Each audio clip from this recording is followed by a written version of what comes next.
Welcome everyone to the Institute for Middle East Studies author lecture discussion series. We would like to thank the Gender Equality Initiative in International Affairs, or GIA, at the Elliott School of International Affairs, led by Professor Shirley Graham, for co-sponsoring today's event with us. We're very excited to have Maya Mikdashi here with us today to discuss her book project. She is assistant professor at the Department of Women's and Gender Studies and a lecturer in the program in Middle East Studies at Rutgers University in New Brunswick. She is an anthropologist with a PhD from Columbia University, and she is deeply engaged in ethnographic, legal, and archival theory and methodology. Dr. Mikdashi has been a Milan postdoctoral fellow in 2014 to 2016 at Rutgers University and a faculty fellow director of graduate studies at the Center for Near Eastern Studies at NYU. She has published widely in peer-reviewed journals and edited volumes, in addition to online platforms. She is a co-founding editor of the e-zine Jadaliya.com. Maya is also a filmmaker and a writer and a co-director of the feature-length documentary film About Baghdad from 2004, a co-founding member of the filmmaking cooperative Quilting Point Productions, and the director of Notes on the War from 2006. We also have with us our own Attiya Ahmad, who will be discussing Maya's new book. She is Associate Professor of Anthropology and International Affairs at the George Washington University. Broadly conceived, her research focuses on the gendered interrelation of Islamic reform movements and political economic processes spanning the Middle East and South Asia, in particular the Greater Arabian Peninsula, Persian Gulf, and Indian Ocean regions. Dr. Ahmed is currently working on a project focusing on the development of global halal tourism networks, and she is the author of Everyday Conversions, Islam, Domestic Work, and South Asian Migrant Women in Kuwait from Duke University Press in 2017. And she is on the editorial boards of Feminist Studies, the Journal of Middle East Women's Studies, and Anthropological Quarterly. So I will, in a moment, turn it over to Attiya to begin our conversation with Maya.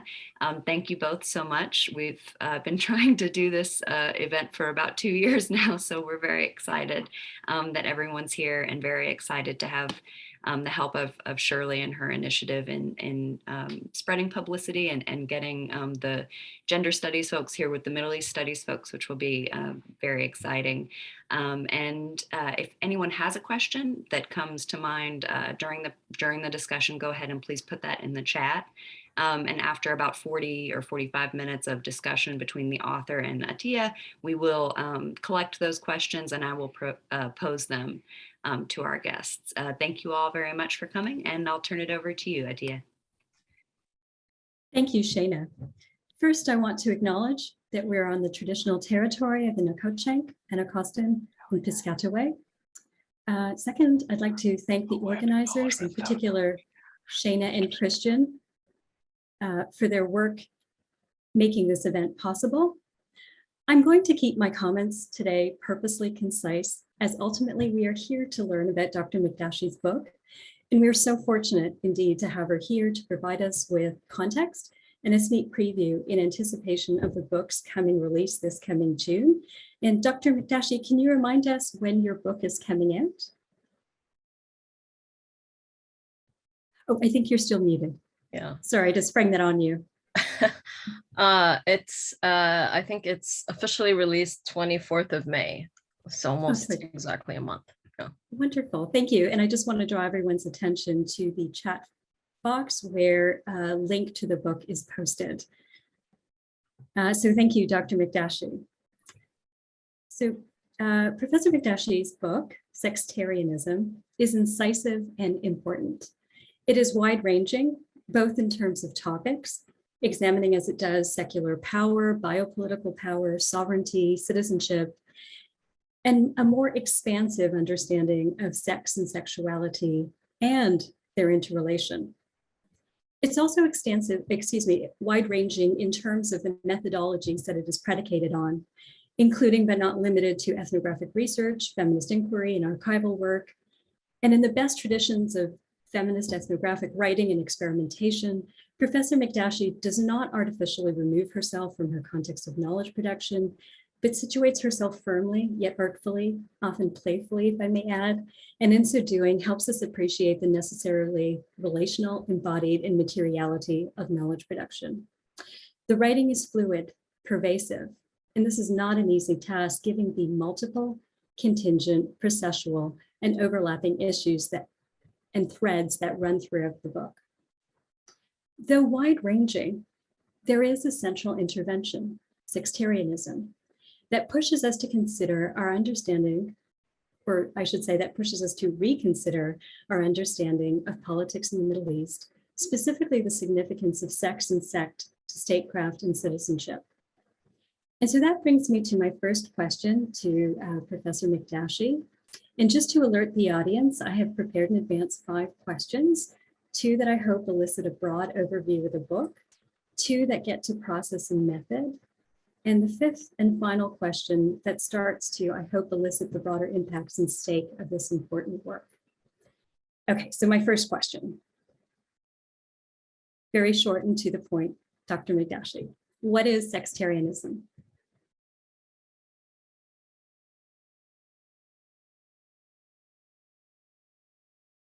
Thank you so much, Dr. Ahmad, and to everybody at GW, George Washington University, the Institute for Middle East Studies, and the Center for Gender, Sexuality, and Public at the Elliott School.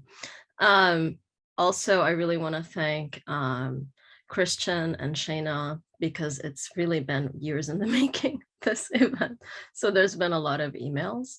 And I really appreciate this conversation, and particularly having it with you, Dr. Ahmad, whose work, and I really admire your work. So what a simple question. What is sectarianism? So sectarianism is really an attempt to sort of theorize state power through focusing on the construction, regulation, securitization, and rupturing of the private and public spheres.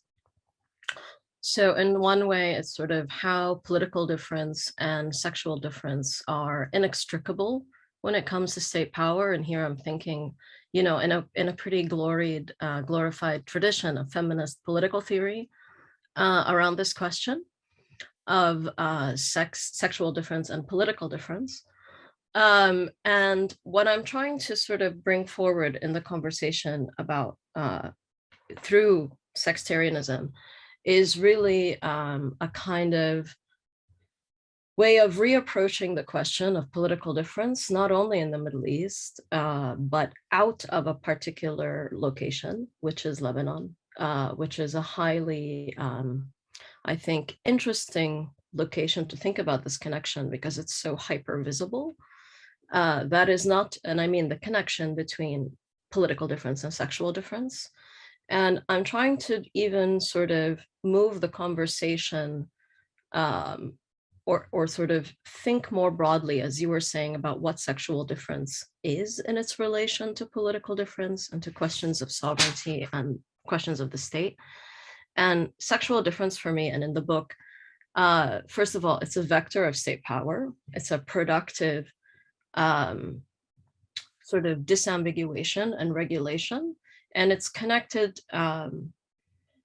So it's both about the regulation of sexuality itself into the discrete categories of heterosexuality and homosexuality, but also how this system sort of stabilizes the the gender binary. And similarly here, what I'm trying to offer is a method in some ways for not studying the outcome, let's say, of biopolitical processes, whether they are the stability of the sectarian category or the sex or gender category, but really it's an attempt to think through how this system of state power produces these discrete aggregate biopolitical categories, which are then posed against each other, managed, regulated as a system of power. And I'll just say, I think a lot of times the way that this conversation has been discussed in the context of the Middle East is through the question of personal status law, religious law, and I'm trying to actually refuse that kind of disaggregation and take personal status law as just one aspect of an overall legal system that is grounded in this formative relationship between sex, sexual difference, and political difference. Okay, wonderful. Thank you so much. And just to sort of follow up on that question before going to the next one, do you envision this, so sectarianism, as a concept / term that can circulate and address processes of differentiation and power where the state plays a significant mediating role? Yeah, I do. I think so. At the broadest level, it's a way in thinking about how political discourse is sort of shot through with the tying of discourse on sex, on sexuality, and on difference, broadly configured, whether it's religious difference, cultural difference, different forms of difference, right? I think sometimes we forget that the word sectarianism, not sextarianism, but sectarianism is a pretty broad word. It actually doesn't only refer to how we often understand it in our context as a religious form of difference. So certainly, I would imagine, right? So if sectarianism really kind of breaks up this relationship into three components: the discursive, the legal, and the bureaucratic / sort of political.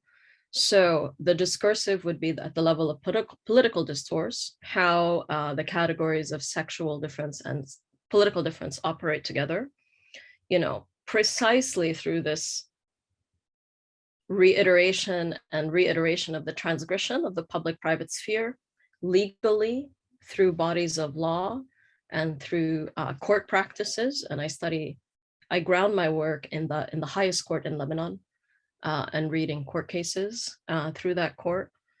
And finally, at the level of bureaucracy.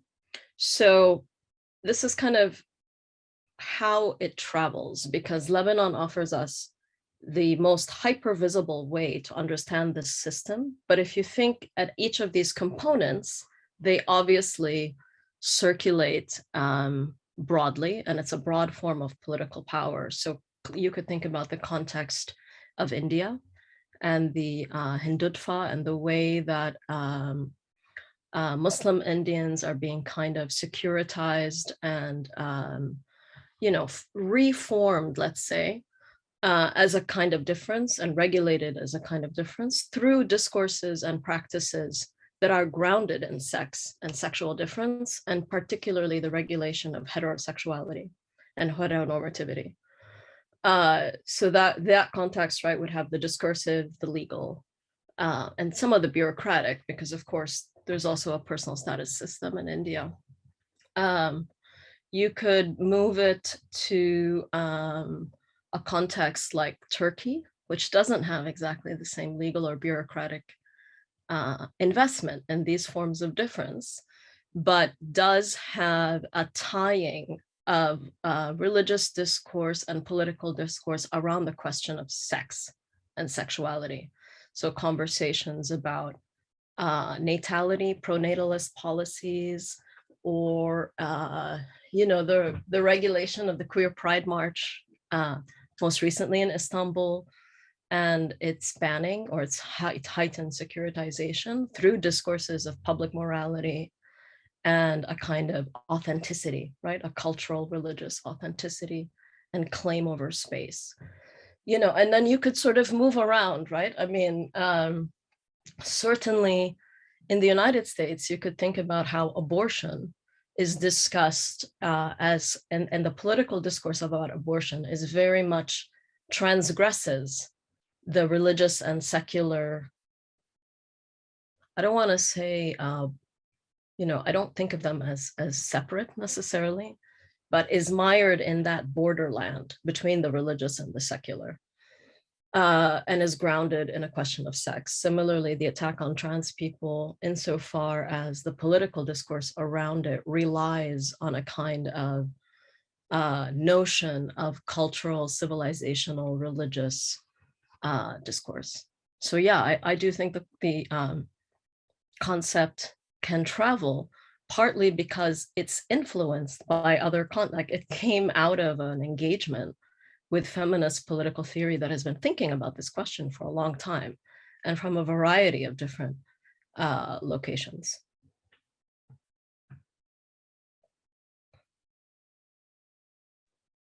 I'm hastily scrawling, so pardon the pause. Okay.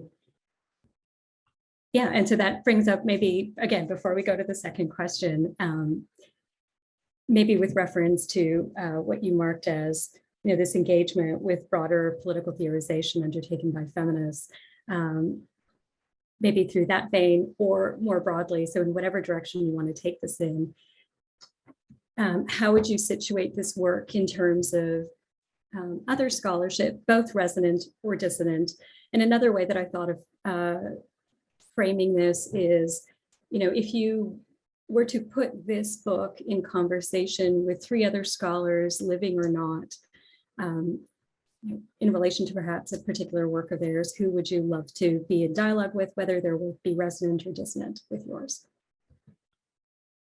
Wow, that's a really interesting question. If I could resurrect scholars, I'm not sure it would be scholars that I would resurrect to talk about this book, but I see what you mean. I think that the kind of literature or the conversations that it's situated in, and the sort of where it sees itself in relation to scholarship on the state and on feminist theory, political theory, and on religion and secularism. And I think those are really kind of the 3 broad literatures that I'm most engaged in. First, again, sort of thinking about the state, and my master's degree is actually in politics of the Middle East. So I've always had this kind of interest in the state itself.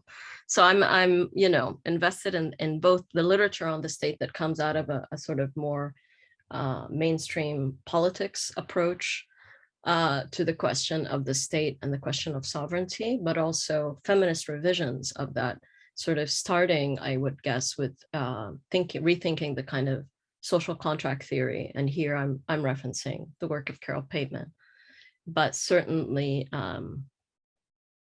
moving in that vein, I'm, heavily engaged with the work of Saba Mahmood, of Joan Scott, Vina Das, and many, wonderful thinkers, Jacqueline Stevens. I mean, it's hard to really, list everybody, Ashwini Tambe, on the question of sovereignty. And, so I would say those are the 3, and on state theory here, I think, if that's feminist political theory, the question of the state is really important to me, because I think that oftentimes theories of the state travel, and then as they travel, they end up as deficits in other locations. So why doesn't the state look like this? Where is sovereignty? And if it doesn't, sort of reproduce a certain kind of model, we already have a language of failed state, failed sovereignty, which just means, right, it's failing in a particular framework. And I'm really interested in thinking about, well, what does the state actually do? Even if it's failing, and here I'm thinking, with some people who've thought about this in terms of queer theory, even failure is highly productive, right? Failure is not failure. Failure does something.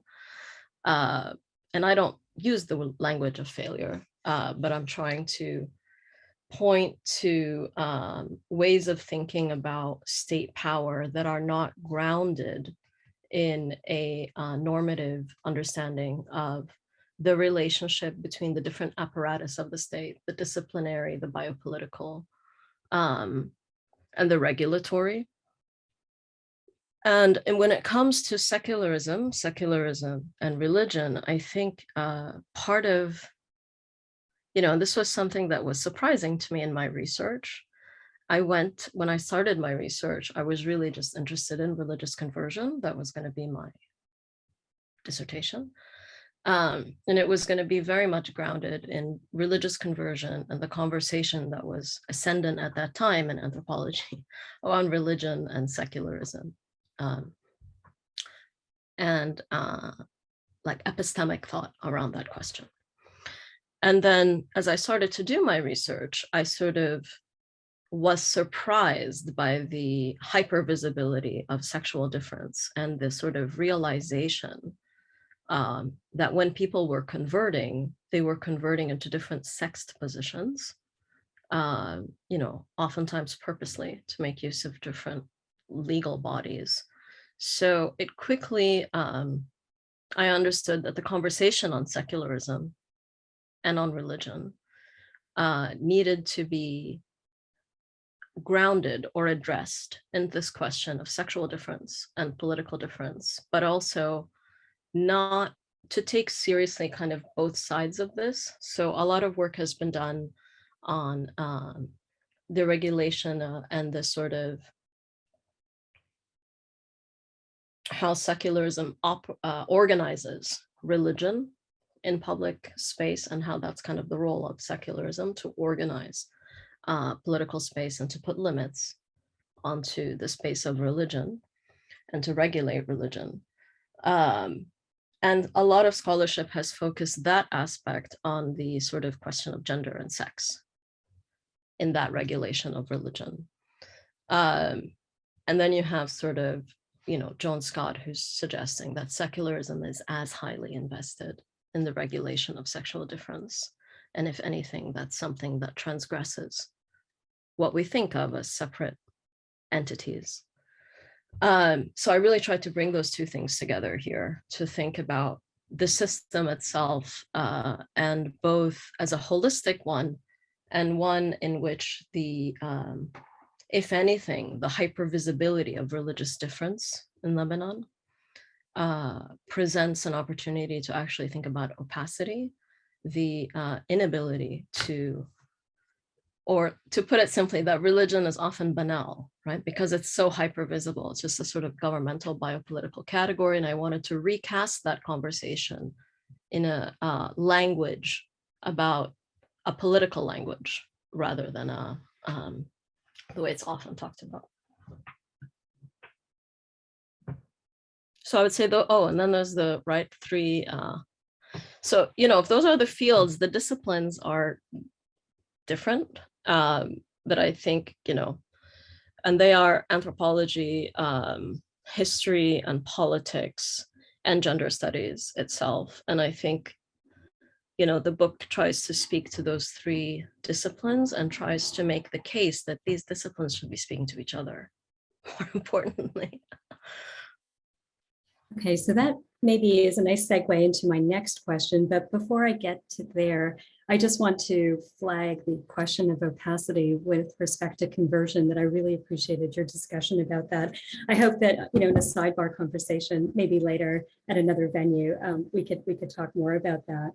But also the emphasis, as you put it, on the Manal quality, and how that juxtaposes or sort of butts up against literature that fundamentally insists on a particularity or specificity to religious practice that seems to take it outside of interrelatedness with other processes. So I really appreciated that discussion and would definitely flag it as something the audience should look out for.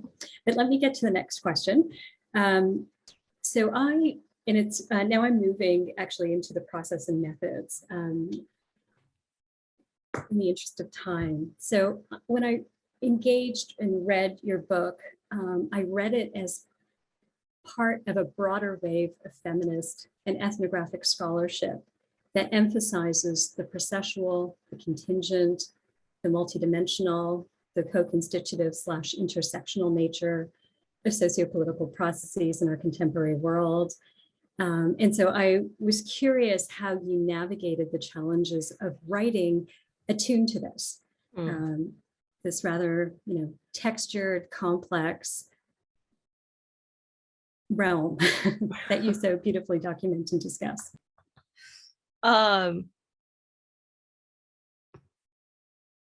So I think it's interesting, right, to pose the question of feminist methods alongside,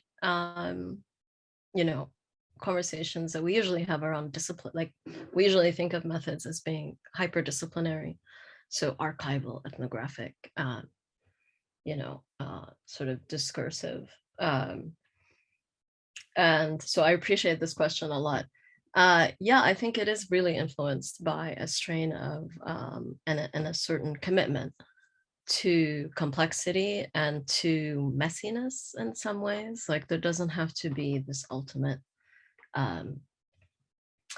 which I think is an accurate reflection of life, right? It's very messy. And one of the things I really tried to do in writing the book was to be honest in some ways about what it was like to conduct the research, and how oftentimes as a researcher, you're not in control over what happens, and nor are you the sole, in some way, author of your interests. And I consider that to be, and there is a chapter on the ethnography, that's an ethnography of the High Court in Lebanon, where, as I said, I came to the field interested in religious conversion. And then when I started asking people in the courts, archivists, like, what do you think is important?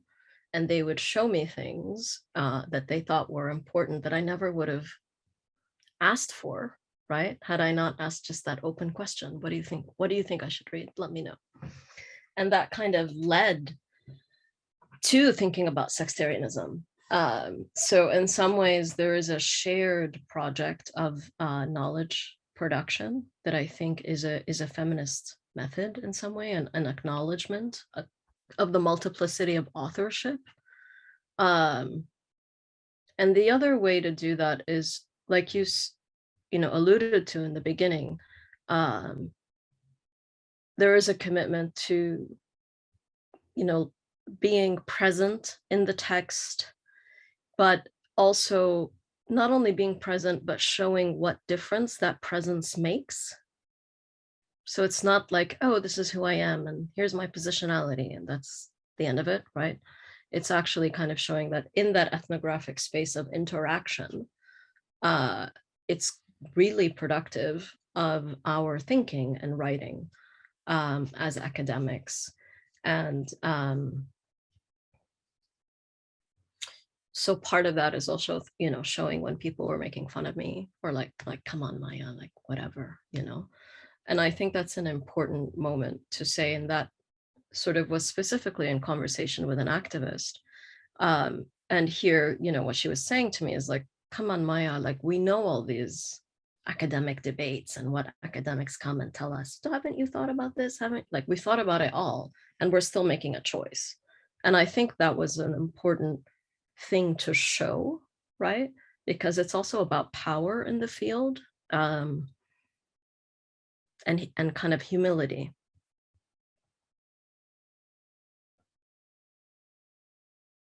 Yeah. Great, thank you. And maybe, so I wanted to pose a question that teases out one dimension of your response, which was your mention of, and I flagged this earlier, of this work being predicated on multiple methodologies. And so maybe, give you a moment to reflect on what you see as both the great possibilities that I think in many ways, the book itself exemplifies, embodies, but also the perils of drawing on multiple methodologies and undertaking your research. And it's so rare that we have the chance to discuss with scholars who is equipped to undertake research in such a multidimensional way. So I would be remiss if I didn't pose that question to you. Well, in some ways, I think this reflects both my training and my current position. So, you know, being someone who has an MA in the politics of the Arab world, and then went to an anthropology department, and then worked in a Middle East studies department, and now teaches in a gender studies department. You know, the methodology kind of, in some ways, and the insistence on a methodological approach to research also comes out of experience, like sort of career experience, not only, right, like sitting in a room thinking. And part of that is, you know, disciplines and fields have, I would say, ownership issues in some ways over methods. And if you think about, you know, anthropology, there's ethnography, and there's also the ethnography of the archive, which has become kind of, it is an anthropological method. And, you know, Middle East studies is kind of multidisciplinary, and then gender studies is interdisciplinary. And those are, so the multiple methodologies you often see in texts that come out of both of these fields, but in different ways.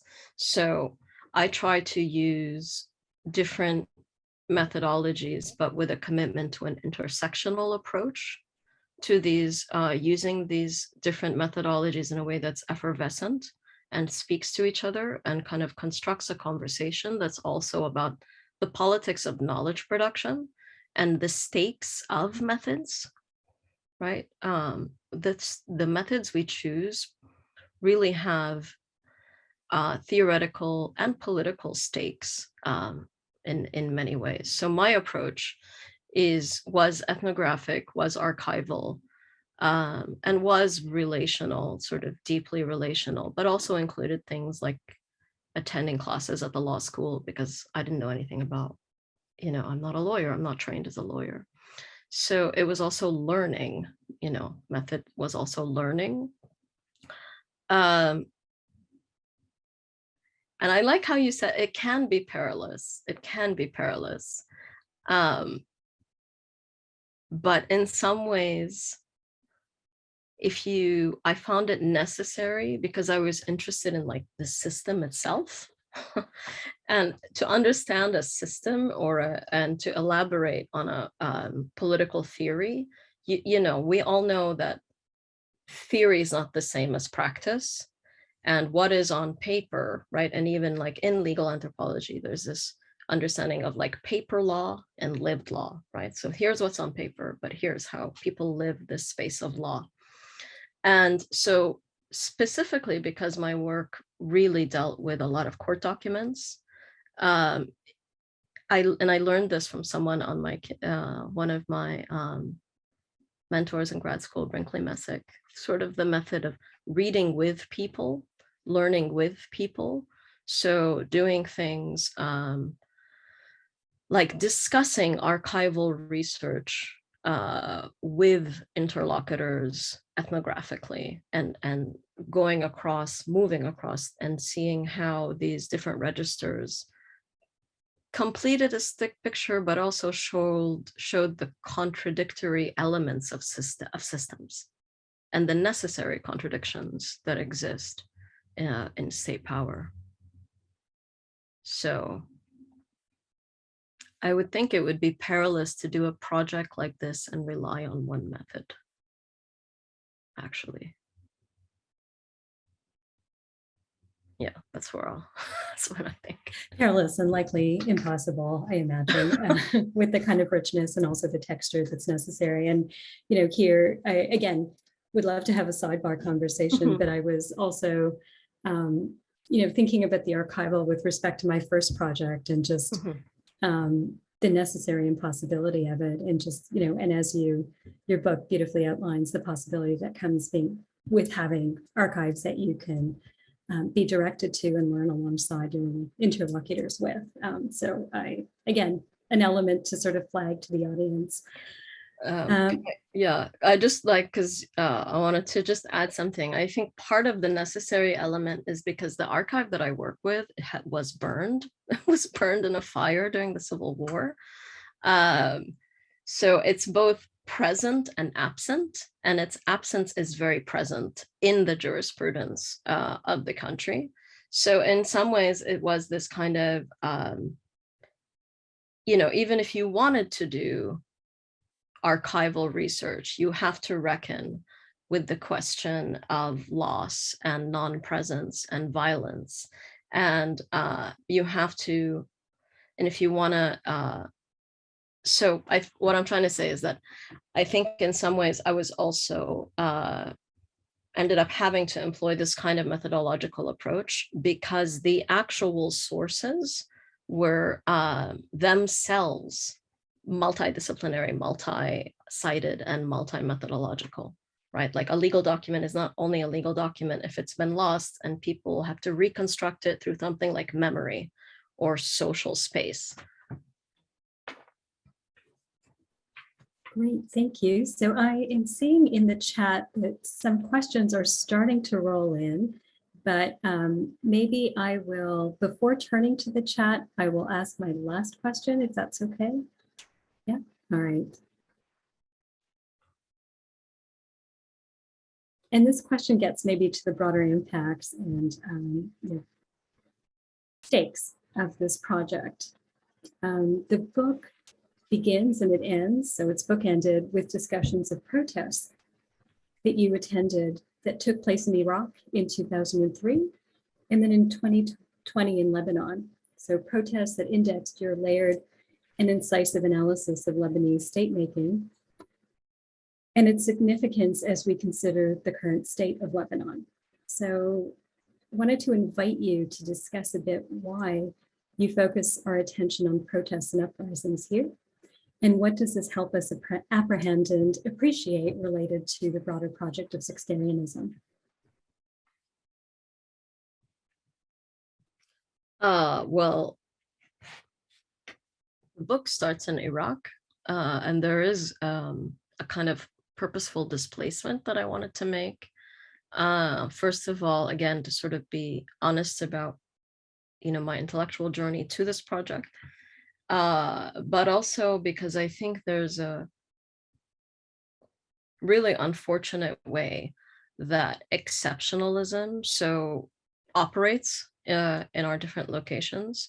So if the Middle East is understood as exceptional in and of itself, right, as Edward Said has sort of taught us, even within that space, Lebanon is considered hyper-exceptional, and it's often framed that way. So, in ways that are, I think, really problematic.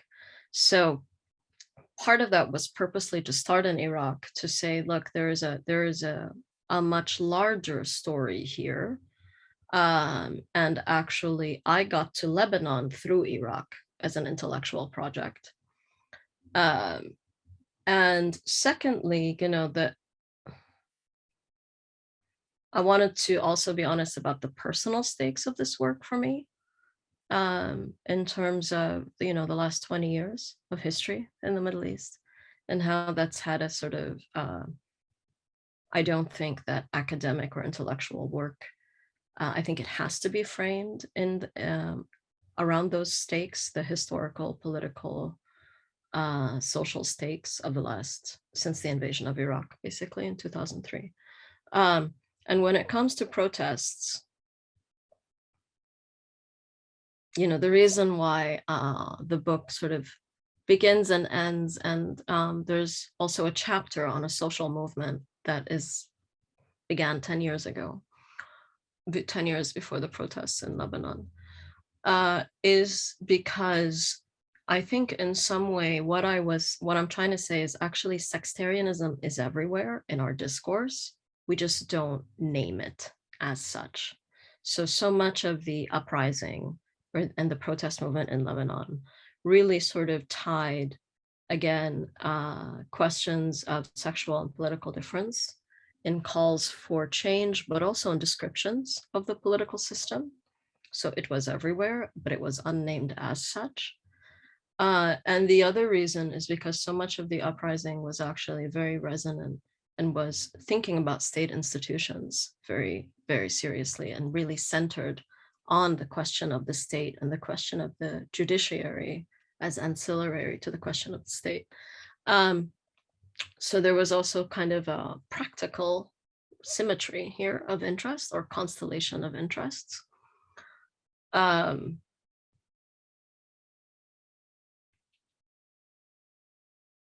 then I think, you know, there's also just an honesty, like this is not just a research site to me, this is my home.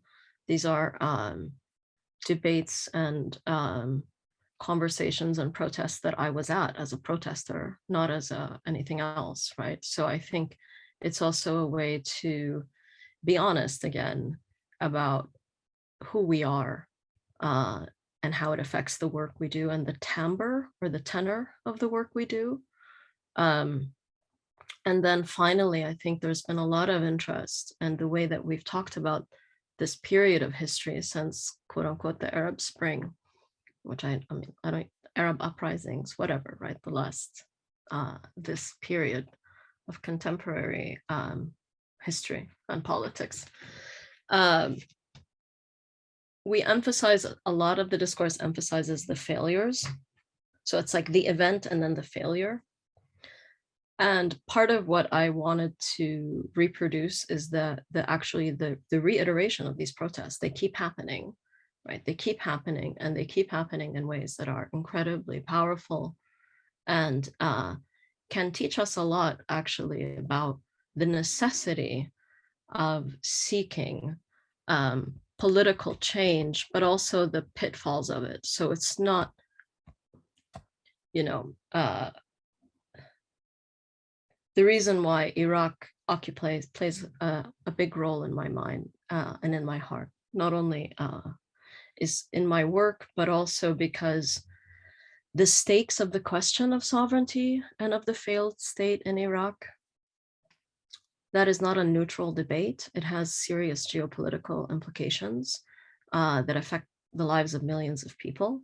And this is a debate that's being had now in Lebanon over the geopolitical stakes of the question of sovereignty, the quote unquote failed state.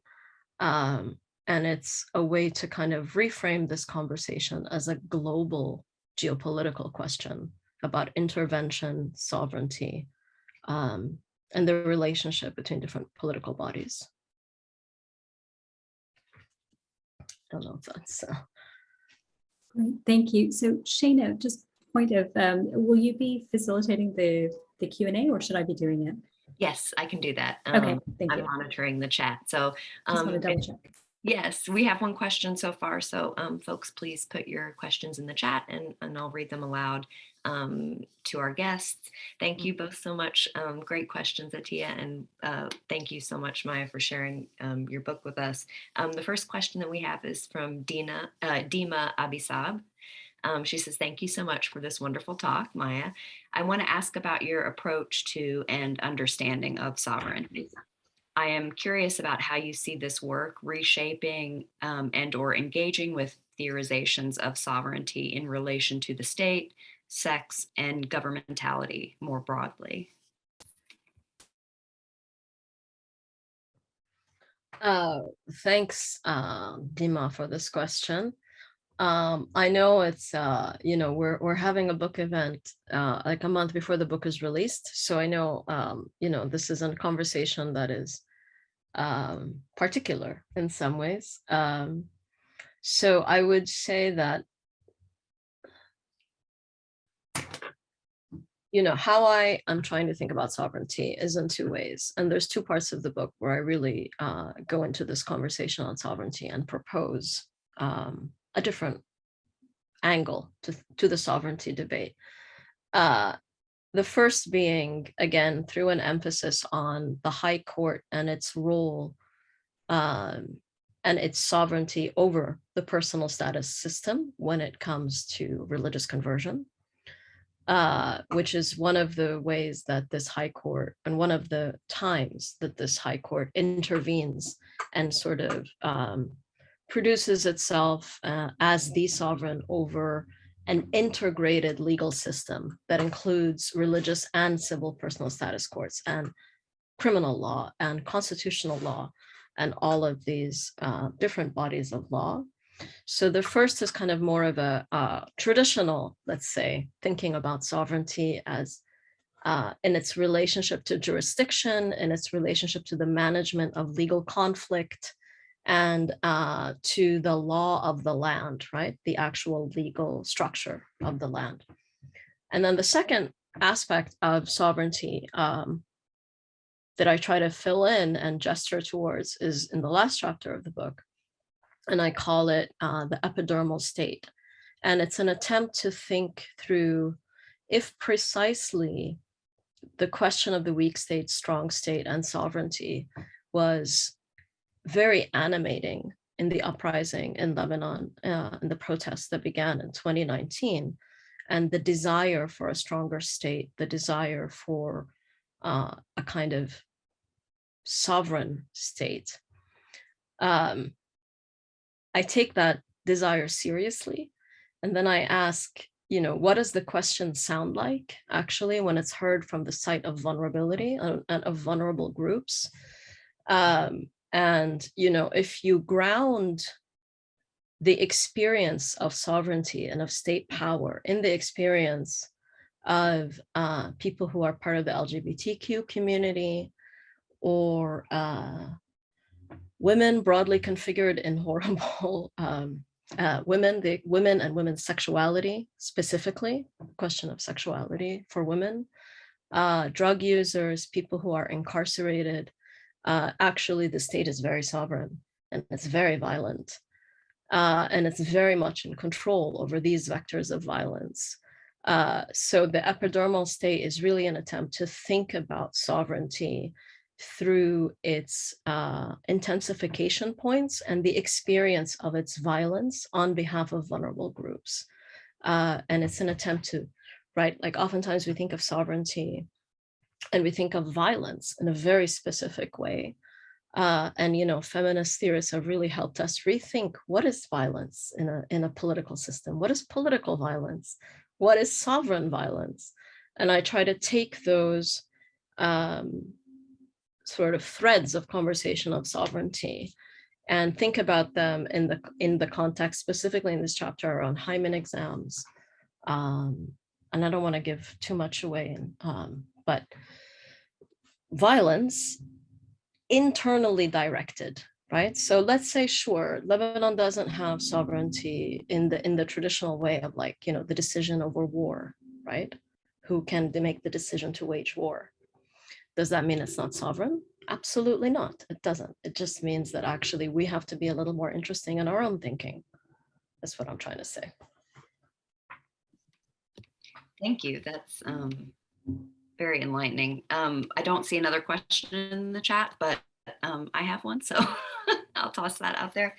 Can you tell us, Maya, maybe if you read something or if there was some sort of particular, verbiage or discourse that you read in a court transcript or a judicial opinion that was particularly sort of encapsulated your argument, and you were like, oh yes, this is what I need to pull out and sort of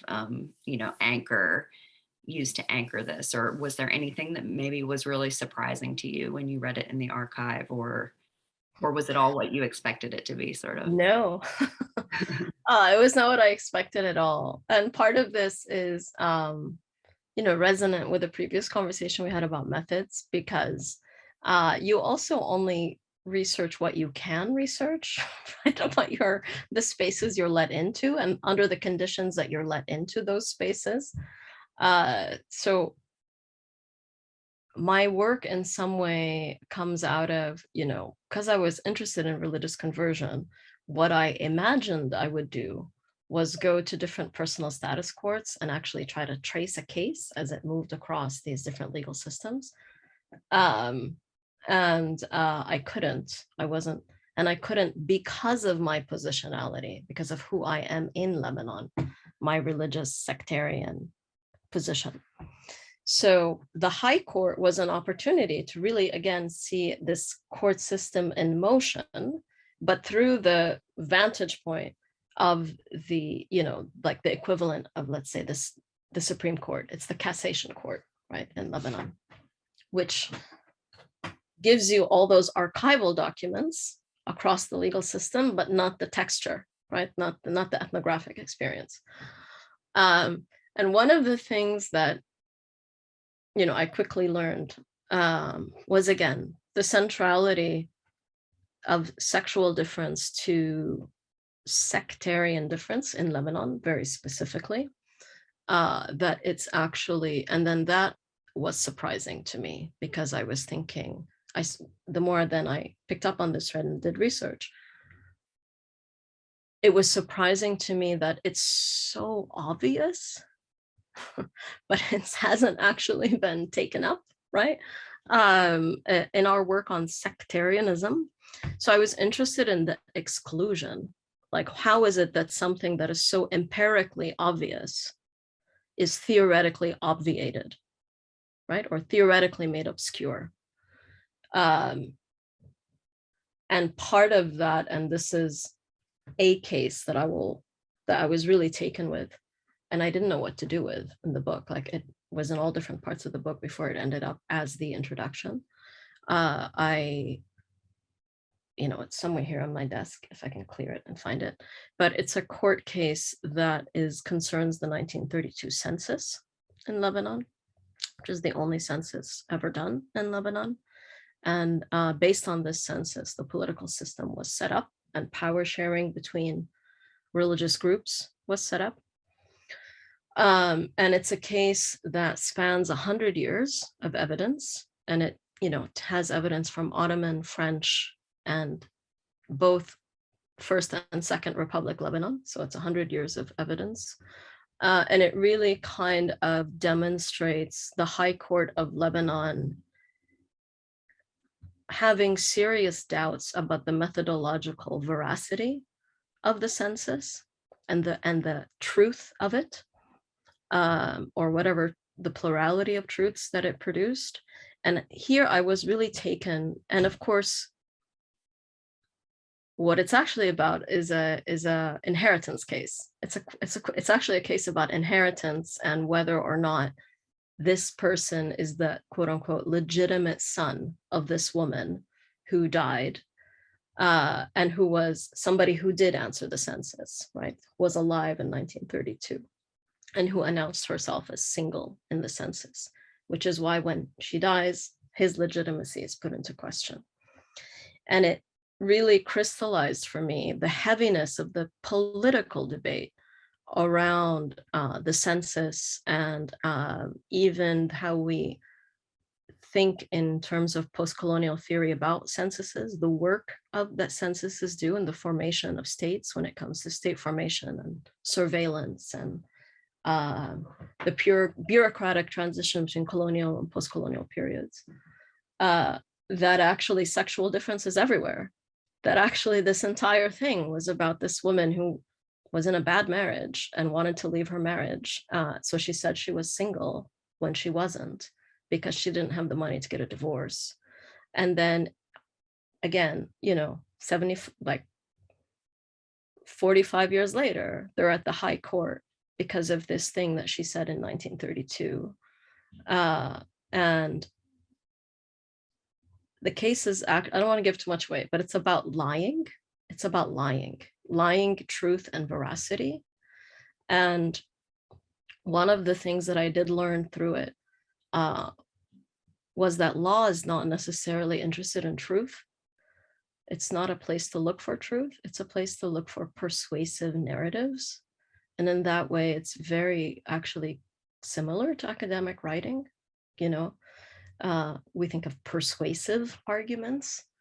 And so I think that case really occupied a huge part of my mind, and I couldn't figure out how to write about it, precisely because it was so dramatic. It's like 100 years of history about, this foundational moment, the census, the French mandate, talking about evidence from the Ottoman Empire. I mean, it's a really dramatic case.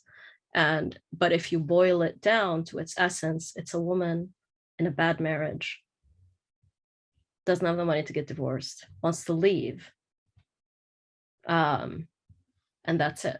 That's actually what is also happening in these dramatic moments of state formation. You have equally important practices of life that are unfolding. And both are mythological. It's kind of the argument I try to make. Great, thank you. Attiya actually has a follow-up question, so I'll kick it back to her, and then please pop your questions into the chat to anyone else that's here. Thanks. Yeah, folks, please don't be shy. There is so much that is encompassed by this book that I have no doubt that you could pop any number of concept terms into the chat as a question, and it will elicit a response, just like the wonderful one we had in terms of sovereignty. So I think I also want to sort of tread that line of not giving too much away, in the best tradition of spoilers and all of that. But I think the case you're referring to is Samira's court, or Samir. And I'm struck by the term persuasive narratives. When I was reading it, I was thinking of it more in terms of sort of a heuristic. I was not going to say fallacy or truth, or just a heuristic, right? That enables a system to function less worse than it could. And yet at different times, right, there's an assessment of, as you put it, the veracity of, or the veracity of the, or not even the veracity actually, but more the impacts, right, of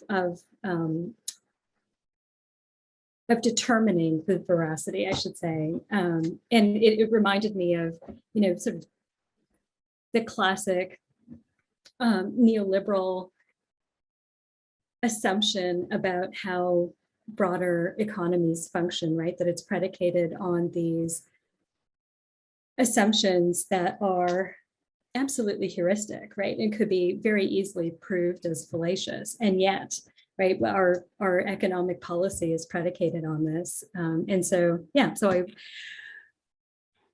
so I was curious, about the persuasiveness versus the heuristic quality of it. Just perhaps as a side note, and maybe that comment, if it elicits a further response, I'm happy to dwell there. But I just wanted to throw that as a response to that. But the other thing I wanted to ask you about was, so in chapter 4, which has this wonderful discussion about evangelical secularism. So again, in the spirit of teasing but not giving things away, a wonderful chapter to discuss all sorts of things. I was really struck by what you referred to as the politics of deferral, and your discussion of this sense of the temporary character of political sectarianism. And so perhaps could you maybe tease that out a little bit more as a tease to the audience? Sure. The politics of deferral to me are really about sort of, in this chapter, they're emerging from a particular ethnographic context in Lebanon, which were the Laik Pride marches, and the way that people organized or envisioned their relationship and claims on political sectarianism through an argument on temporality, right? Like first this, then that, right? First cultural change, then political change. Well, one could say that this is highly reflected in and obvious in both, the Lebanese constitution, the peace deal that ended the civil war. There is this sort of notion of the transitory nature of political sectarianism, as if it's there to solve a problem until people are ready, for direct liberal democracy. Now, this should sound familiar. This is the language and the logic of colonialism and of civilizational and of, even more broadly, liberalism, right?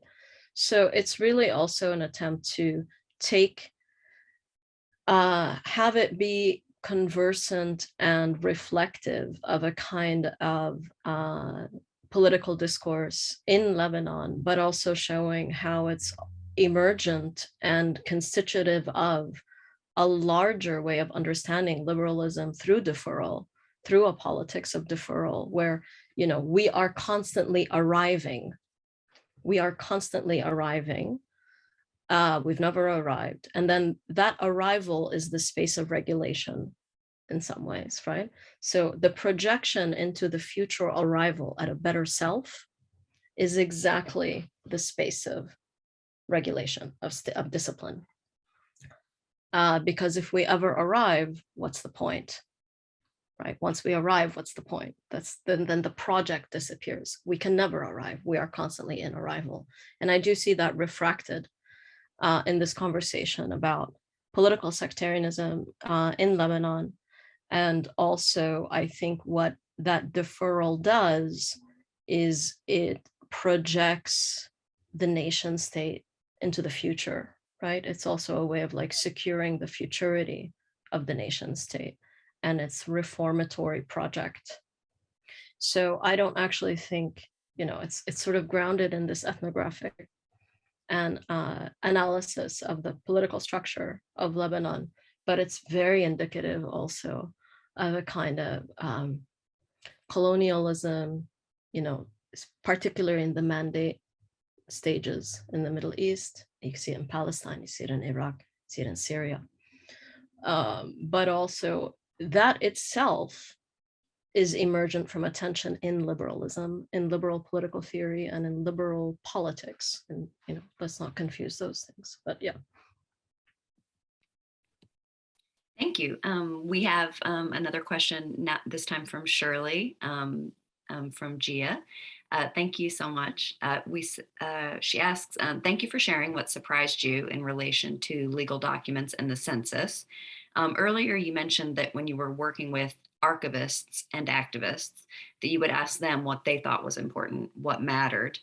And you were surprised by the issues that they drew your attention to. Can you discuss some of those concrete specifics of the issues that they raised?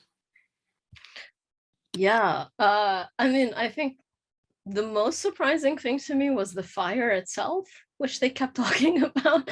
You know, I would be like, what do you think is really important? How do you know, what do you think I need to see in order to better understand the state or sovereignty, right? Like, what would you point me to? You know, because they know better than I do. They know better than I mean, they are the archivists of this court. And something that was ever hyper present on their mind was the fact that they had lost so many of these files in a fire during the Civil War that was started by a rocket barrage. And, you know, no one wants to say that they think they know who actually fired the missiles. So that to me was not something that had been really on my radar, was actually the productive effects of a rocket barrage that ended up with a fire, burning a huge portion of the Cassation Court archive writ large in Lebanon, and how this really animates the daily life, their work, right? Their daily work life, but also the social space of the archive itself, when they do have to draw on their memory of, because when something is absent, it's oftentimes, right, people have to narrate instead of a document, and the relationship between a document and narration is interesting, or the original and a copy. So that was something that wasn't on my radar, the importance of that event, right, on the both archive itself and the work life of people and jurisprudence, Lebanese jurisprudence. And then also, you know, and that's kind of also how they showed how I got Samira's court case, the census file, because I had asked the high court, the highest, you know, the highest archivist of the Cassation Court. And I said, what do you think is like, what do you think? And she pulled out Samida's case, which she had like next to her desk in a file, wasn't in the actual archive. And she said, look at this. And she said, do you know how important this is? 100 years of evidence.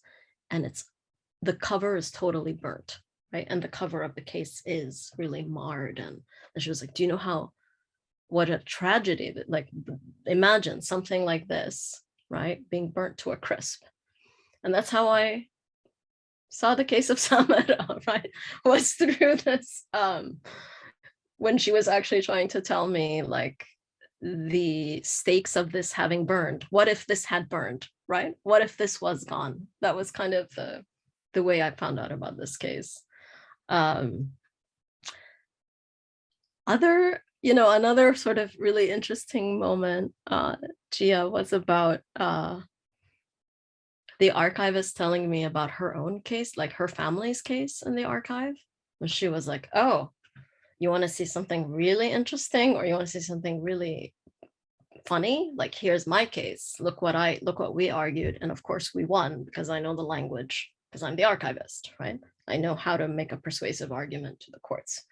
And then of course, I mean, Lebanon is a very small place. And when you do archival court research, you see names, you see cases that you're familiar with. You might see family members, etc., etc. Great. Perhaps as one final question, Maya, if there's anything that you didn't get a chance to talk about, anything that you want to highlight, reasons people should go out and get the book, how it can be used maybe in the classroom or in activist circles, or anything like that. Oh, Joelle Chufani, who's a PhD student here at GW, she says she has a question. She's trying to paste it into the chat. So Maya, if you can tell us, maybe answer that question if there's anything you didn't get to talk about. And then we'll move to Joelle. Joelle, I can also unmute you and you can ask your question directly if that's easier. Go ahead, Maya. So I who I hope the book will be read by, right? Like who I hope will pick up the book. And this is an interesting question that publishers ask you also. Who do you want to speak to? Who do you want to buy this book? What fields do you want to read it?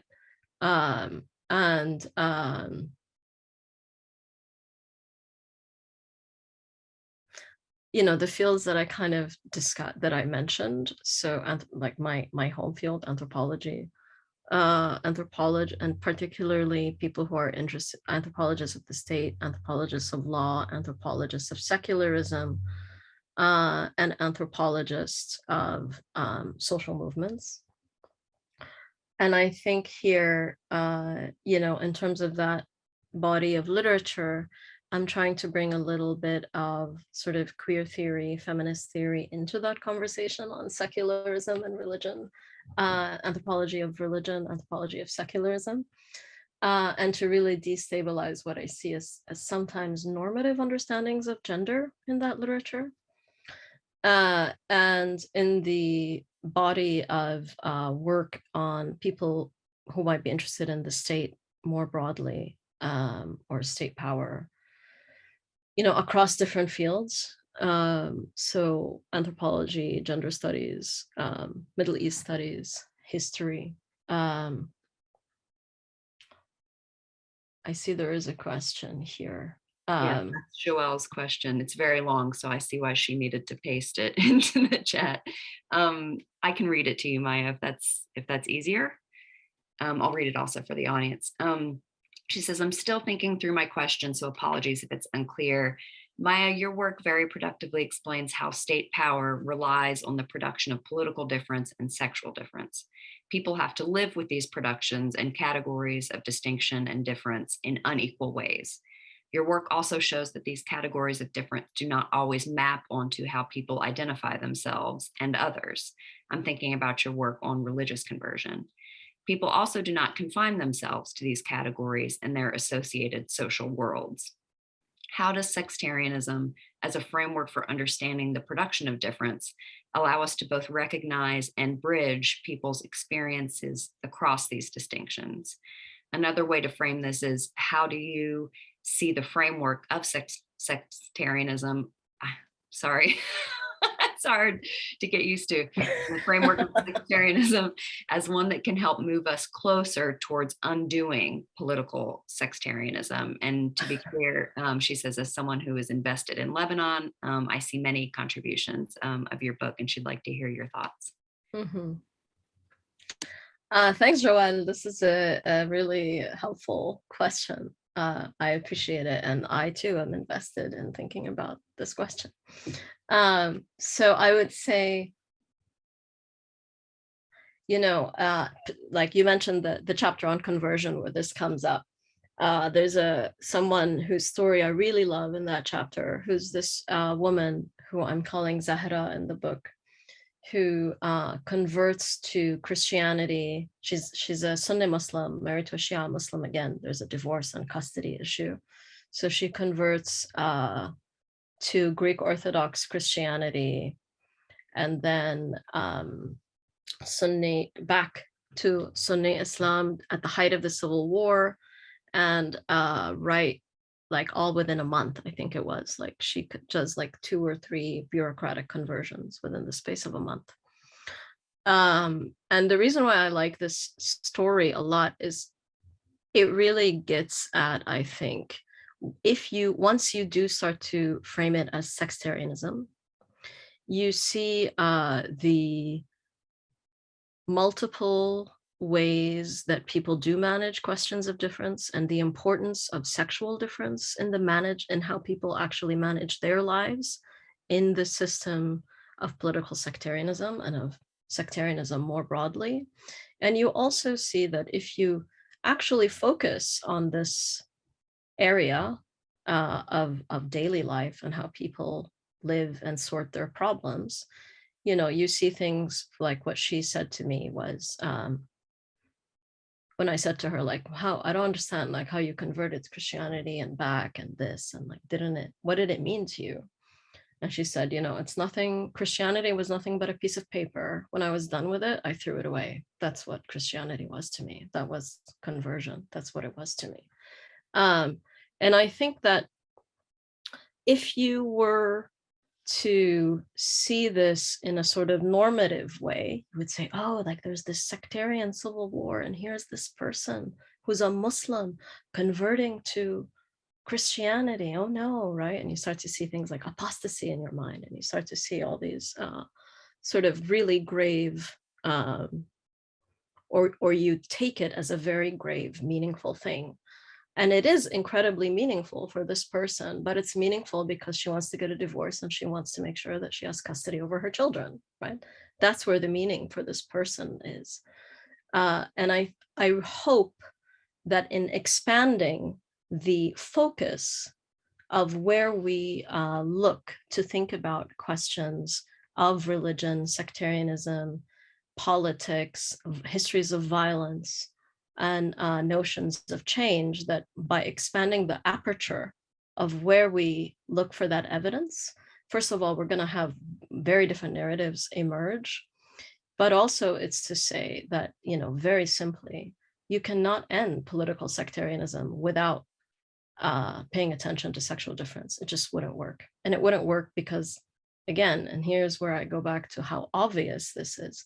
It's everywhere. It's in, like, the only reason that I am one sect and not another has zero to do with what I believe or the politics that I adhere. It has nothing to do with the fact that it's just a biopolitical category inherited from the father. My dad was this, therefore I am this.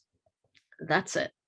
So you can't even remove this system of difference, bureaucratic difference, category of difference, without getting to sexual difference, inheritance, biopolitical inheritance, patriarchal organization of bureaucracy.